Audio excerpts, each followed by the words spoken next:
Welcome to Unbound, the podcast with Beth Curry, author, storyteller, and survivor.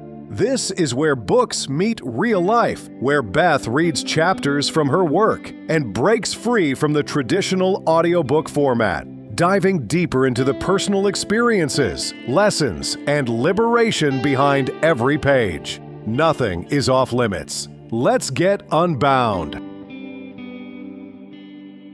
Hi, welcome back to Unbound Season 3, The Other Side of Quiet. Today's chapter is one of the most significant turning points in my life. I think it's the moment everything kind of shifted from survival to choosing to actually live.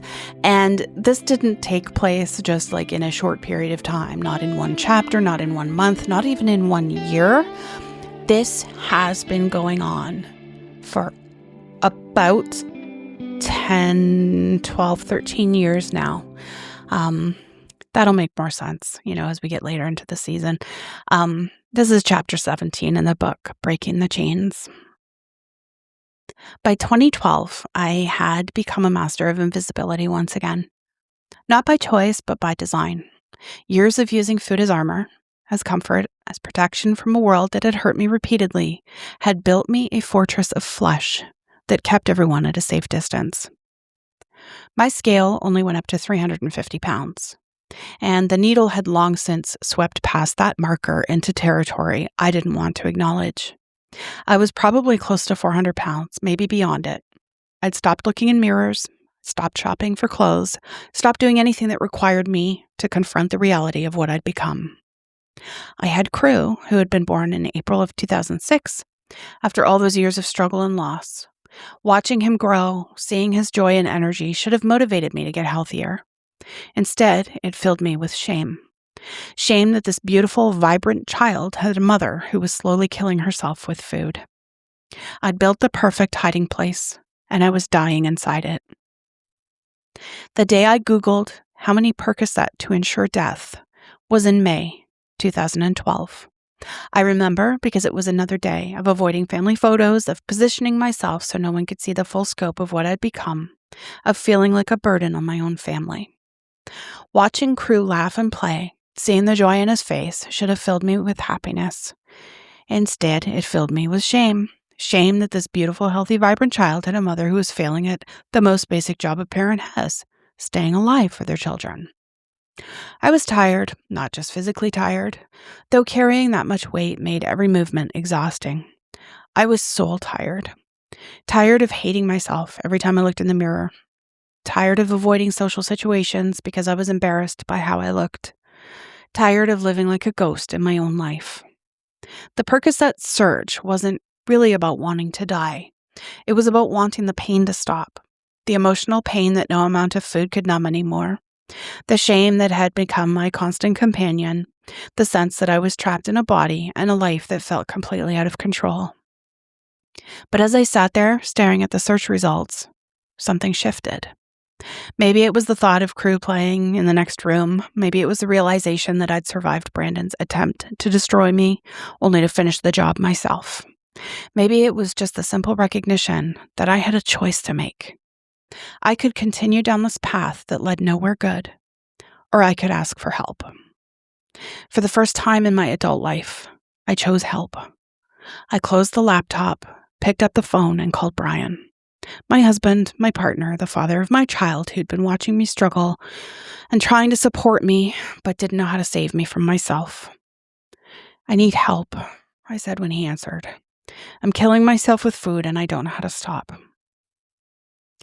Brian had been patient through years of my weight gain and never made me feel unloved or unwanted. He had somehow managed to see past my size to the person I was underneath, but I could see the worry in his eyes. I could feel his fear that he might lose me to this addiction. He just said, let's figure this out together. Then I called Nate. He was living in California at the time. He had moved there for work back in 1998, but distance had never diminished our friendship, and I knew I needed his medical guidance. Nate, who'd been my friend through everything. Nate, who'd seen me at my worst and somehow still believed I was worth saving. Nate, who never judged me for my weight or the choices or the ways I'd tried to destroy myself over the years. I need help, I said when he answered. I'm killing myself with food and I don't know how to stop. It was the first time I'd said those words out loud to him, the first time I'd admitted that what I was doing to myself was a form of slow motion suicide, and that my relationship with food had become as destructive as any drug addiction. Nate listened without judgment, without trying to minimize what I was telling him, without offering easy solutions. "What do you need?" he asked, because even after all these years, Nate's first instinct was always to figure out how to help.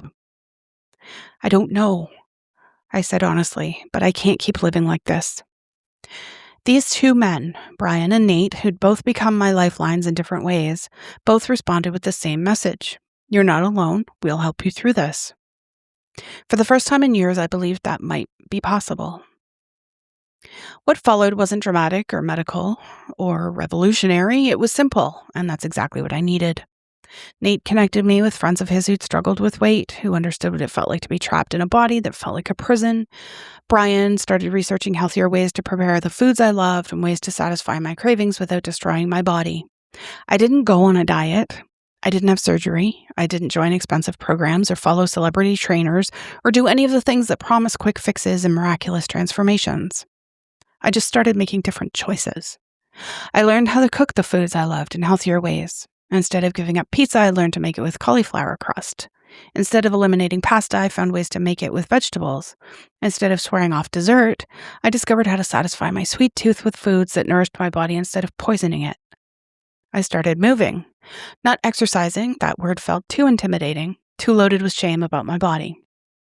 Just moving. Walking to the end of the block and back, then walking around the block, then walking to the store instead of driving. Each small change felt manageable. Each small success built on the one before it. And slowly, very slowly, the weight started coming off. The transformation didn't happen overnight. It took 2 years of consistent choices, of learning new habits, of unlearning old patterns that had kept me trapped for so long. But within those 2 years, I lost over 200 pounds. Not through surgery or extreme measures or anything that felt like punishment. Through patience and consistency and the kind of self-love I'd never thought I was capable of. The person I saw in the mirror was a stranger. Even now, more than a decade later, I sometimes catch my reflection and feel startled by what I see. Not because I look bad, but because I look like someone I don't entirely recognize. The psychological adjustment to massive weight loss is something nobody prepares you for. Everyone focuses on the physical transformation, the health benefits, the way clothes fit differently, but nobody talks about the identity crisis that comes from completely changing your physical form.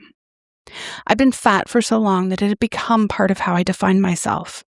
The funny fat friend, the fat mom who stayed in the background, the fat wife who felt grateful that anyone could love her despite her size. Suddenly I wasn't fat anymore, and I had no idea who I was supposed to be instead. Crew never asked questions about why I looked different. He was only 6 years old when this transformation began, so maybe the change was gradual enough that it didn't seem dramatic to him. But one day, out of nowhere, he looked up at me and said, "Mom, I'm so proud of you." 6 years old, and he could see that I was fighting for something important.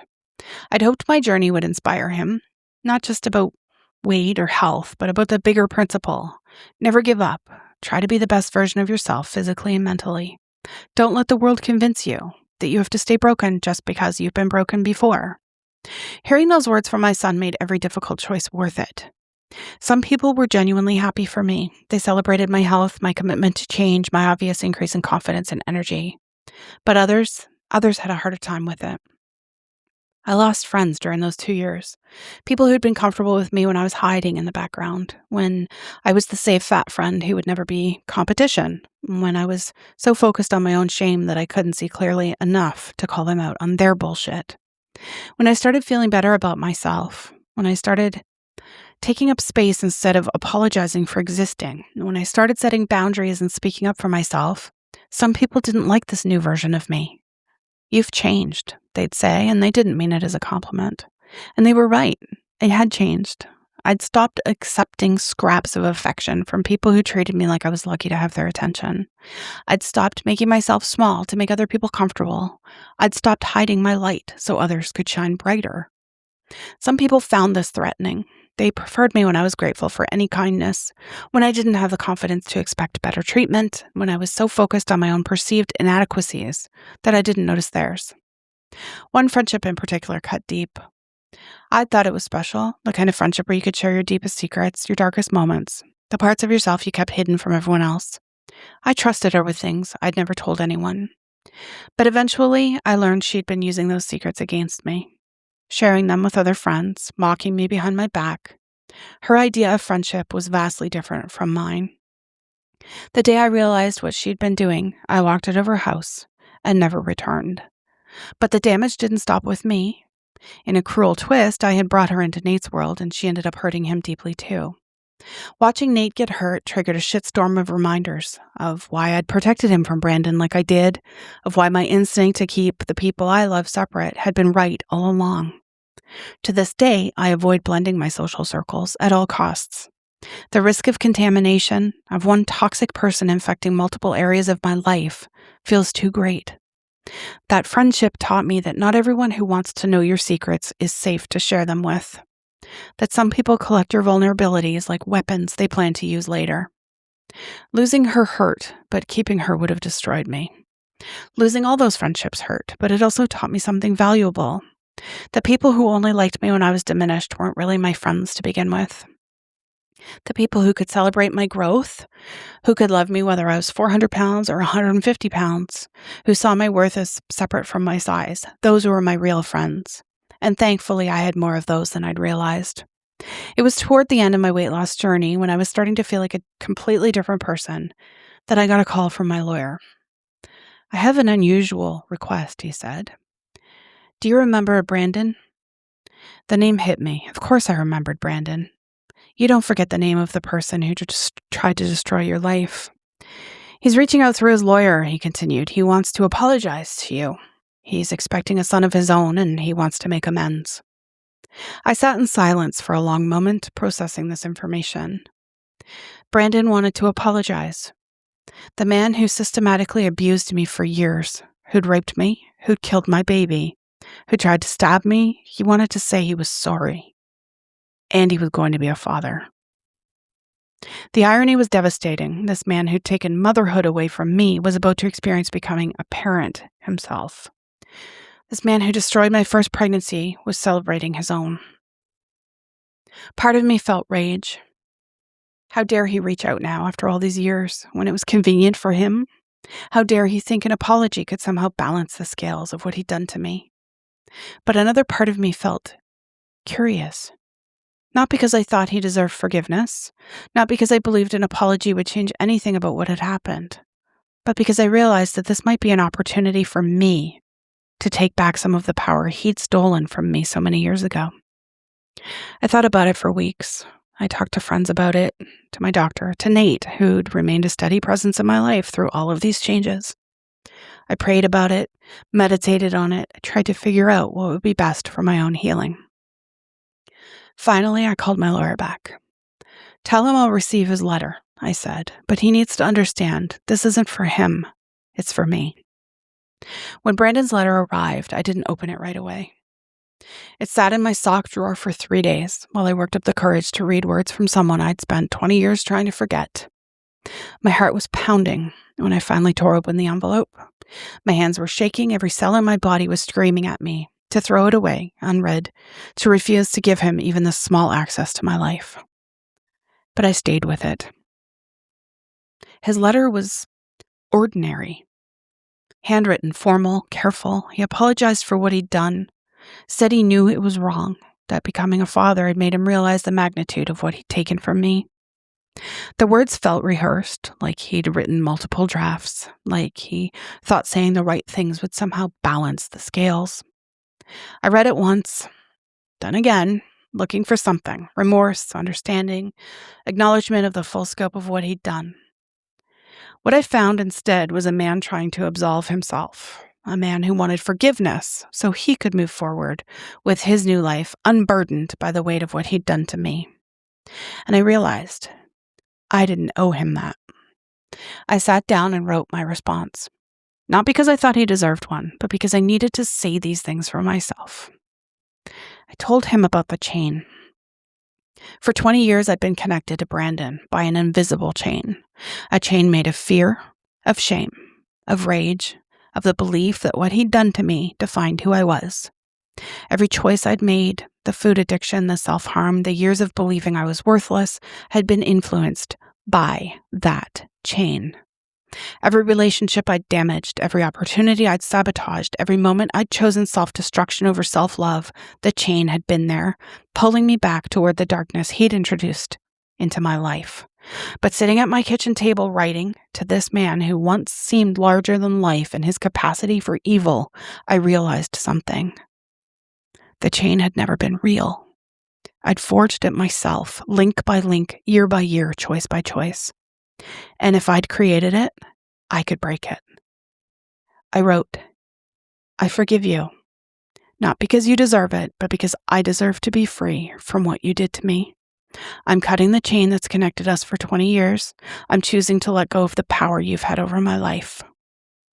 When you hold on to anger and resentment, you're not punishing the person who hurt you. You're punishing yourself. You're giving them continued power over your life, your choices, your peace. I'm done with that. I'm done letting what you did to me determine what I do to myself. Your apology doesn't heal me. Apologies can't undo rape or bring back dead babies or erase years of trauma. But I finally understood that I don't need anything from you to be free. Not your acknowledgement, not your remorse, not your understanding of what you've done. My freedom has been mine to claim all along. I just hadn't known how to claim it until now. I sealed the letter and sent it through my lawyer. I don't know if Brandon ever read it.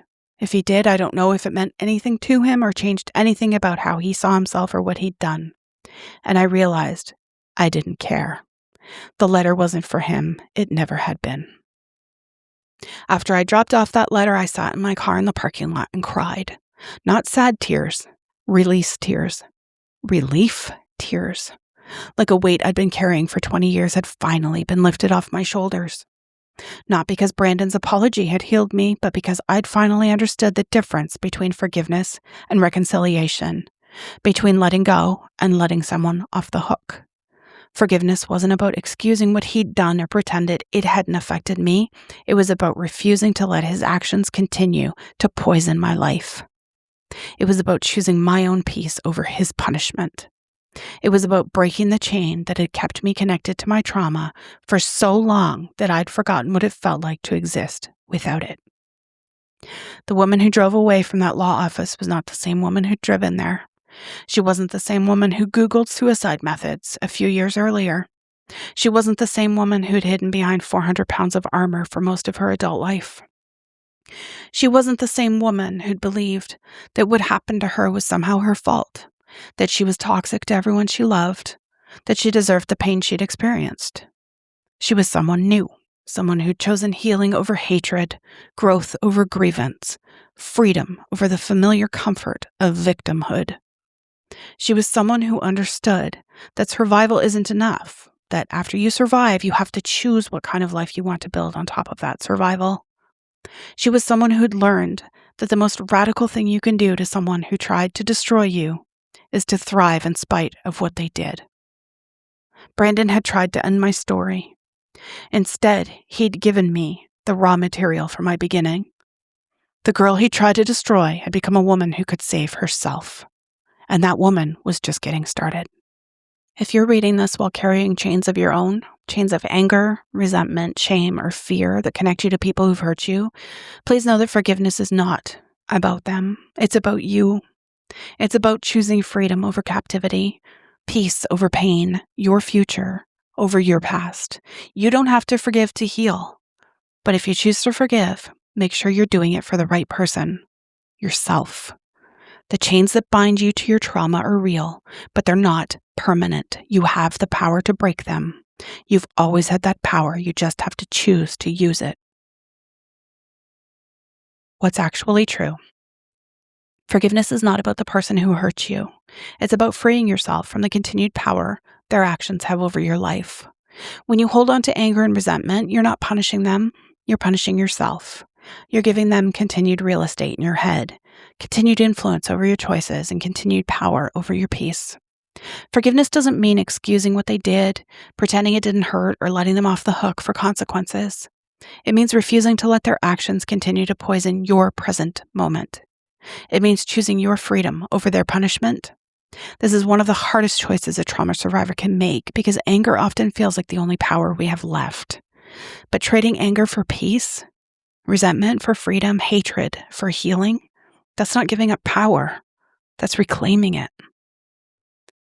What anger are you holding on to that's hurting you more than the person you're angry at?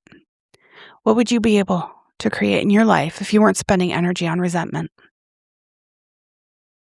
Permission slip. I'm allowed to forgive on my own timeline. I'm allowed to forgive for my own peace, not for anyone else's comfort. I'm allowed to set the person who hurt me free from my anger so I can be free from their power over me. I'm allowed to choose my healing over their punishment. Forgiveness is not weakness. It's the ultimate act of self-love. This week, identify one resentment that's taking up energy in your life. Consider what that energy could create if you redirected it towards your own healing and growth. Okay, so before I get into my little chat here, I just wanted to say for anyone who was reading the manuscript or who had an advanced copy of the book, limited print run, in this particular chapter, Brandon was referenced as Brandon Miller. And I want to be clear, that is not his name. His name is Brandon, but Miller was not his last name. That was put in the book, and I had intended on removing it, but I guess I had just somehow overlooked it in this chapter, and my editor did as well. I don't know. I just want to be clear. His first name is Brandon.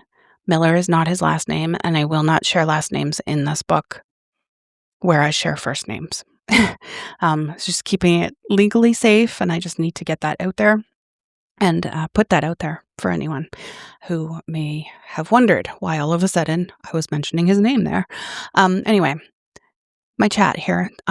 This chapter, I think, holds kind of a specific weight because it marks the moment I realized something I spent years avoiding. Nobody was going to save me from myself unless I finally said the words, "I need help."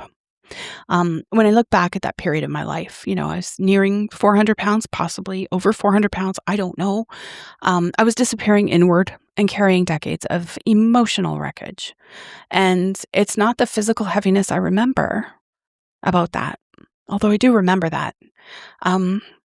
It's the emotional silence, the way I'd normalized suffering.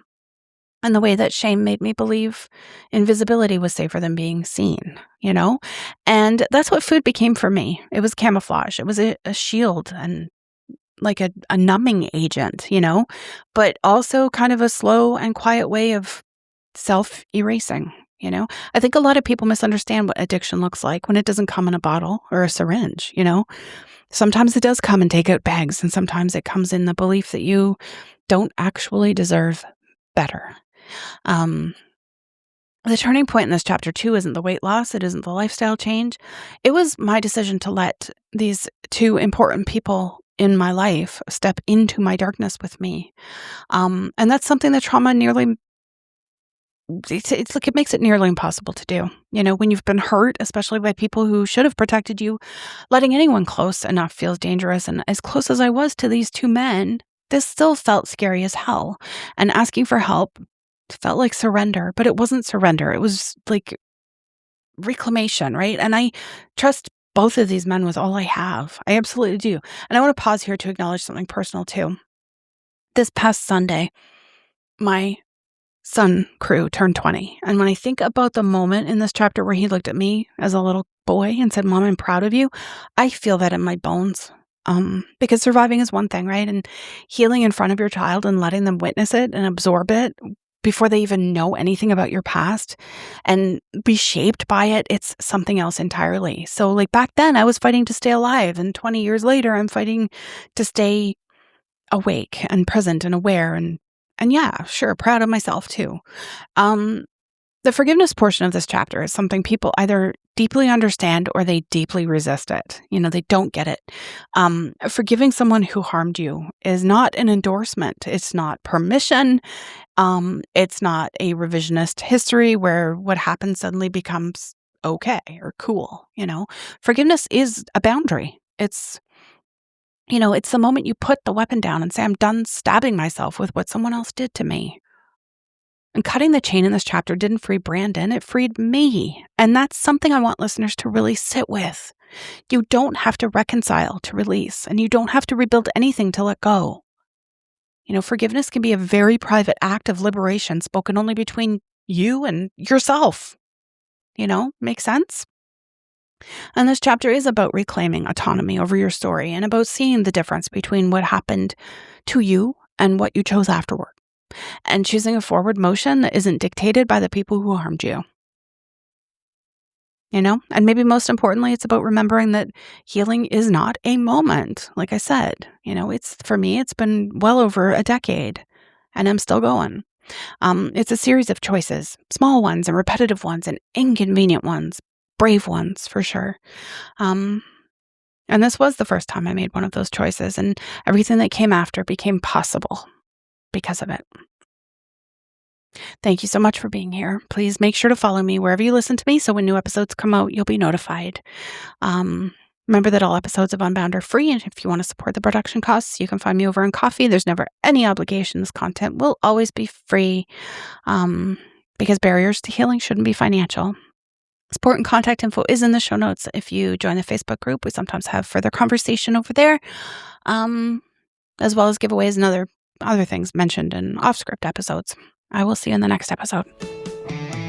Thanks for listening to Unbound with Beth Curry. Join the conversation in the Facebook group or visit author.bethcurry.com. Want to support the show? Head to ko-fi.com/Unbound Podcast. Until next time, stay unbound.